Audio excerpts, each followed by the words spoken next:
Merhaba arkadaşlar. Bugünkü videomda tüm projelerinizde değerlendirebileceğiniz kolay ve çok güzel tığ işi deseninin yapılışını anlatacağım. Desenin yapılışında 3,5 milimetre tığ kullanacağız.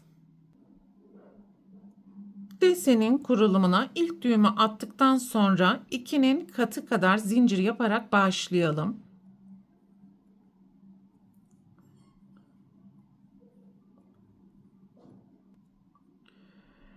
...20 adet zincir yaptım. İkinci zincirin içerisine sık iğne yapalım. Bir zincir, bir ilmek atlayalım, sık iğne. Bir zincir, bir ilmek atlayalım, sık iğne.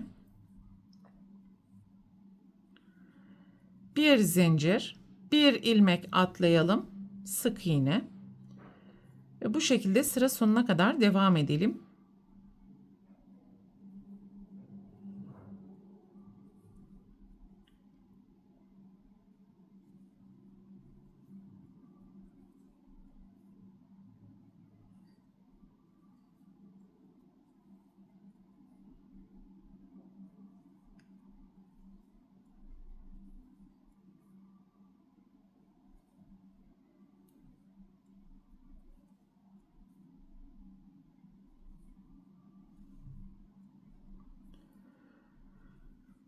Bir zincir, deseni çevirelim. İlk sık iğnenin tepesine sık iğne yapalım. Bir zincir, ilk zincir boşluğu ve sonraki zincir boşluğundan ilmek çıkartalım. Tığda bekleyen ilmeklerin hepsini birlikte kapatalım. Bir zincir, en sonki zincir boşluğu ve sonraki zincir boşluğundan ilmek çıkartalım. Tığda bekleyen 3 ilmeğin hepsini birlikte kapatalım. Bir zincir, en sonki boşluk, sonraki boşluk, ilmek çıkartalım. Tığdaki ilmeklerin hepsini birlikte kapatalım ve bu şekilde sıra sonuna kadar devam edelim.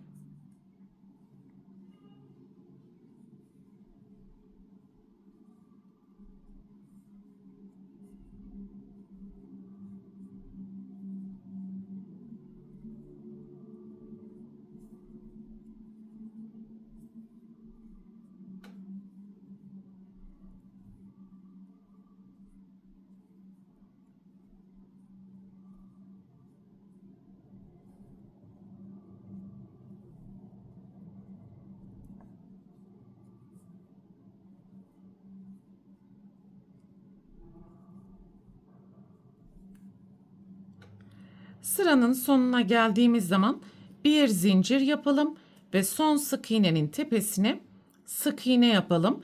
Desenin en önemli püf noktası sıranın başındaki ilk sık iğneden sonra mutlaka bir zincir yaparak deseni oluşturuyoruz.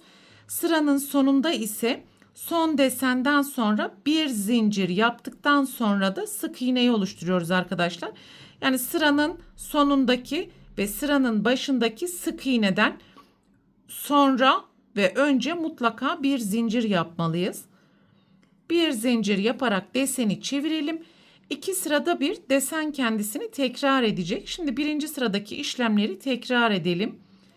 İlk ilmeğin tepesine sık iğne, bir zincir, desenden sonra gelen boşluğun içerisine sık iğne yapacağız. Aynı zamanda bir ilmek atlayıp bir sık iğne yapmış olacağız. Bir zincir, bir ilmek atlayalım, sık iğne yapalım.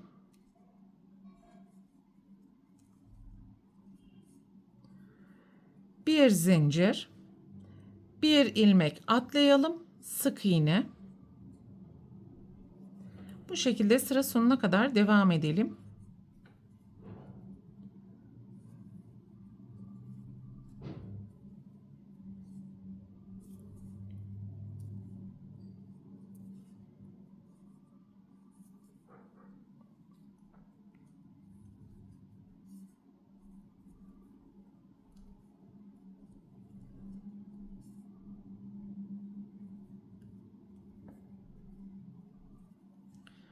Sıranın sonuna geldiğimiz zaman bir zincir, bir ilmek atlayalım ve tekrar sık iğne yapalım.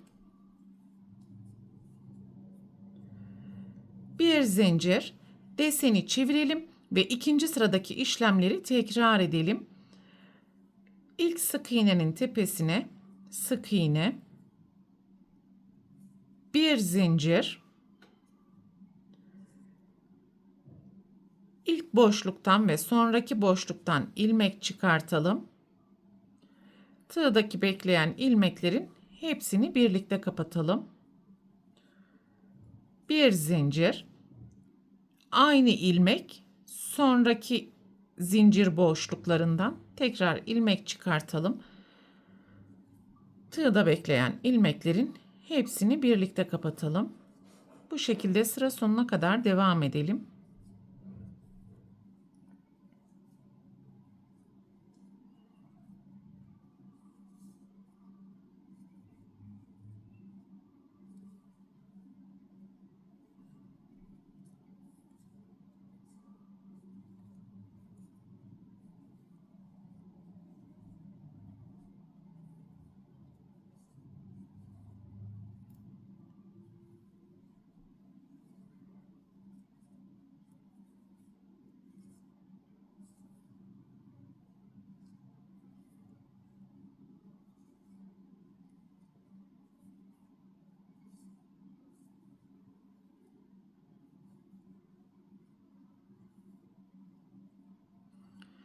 Sıranın sonuna gelip son deseni yaptığımız zaman bir zincir yapalım ve son sık iğnenin tepesine sık iğne yaparak sırayı tamamlayalım.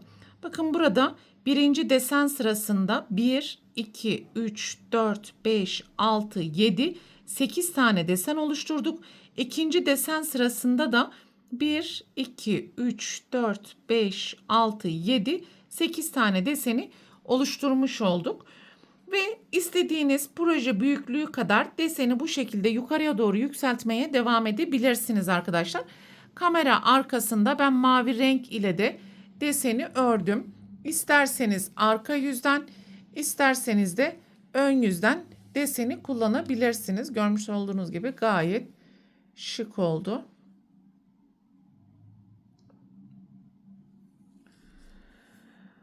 Bu videoda anlatacaklarım bunlardan ibaretti. Umarım sizler için faydalı bir video olmuştur. Sonraki eğitim videosunda görüşene dek lütfen kanalıma abone olarak videomu beğenmeyi ve düşüncelerinizi yorumlar kısmında belirtmeyi unutmayın lütfen. Hoşça kalın.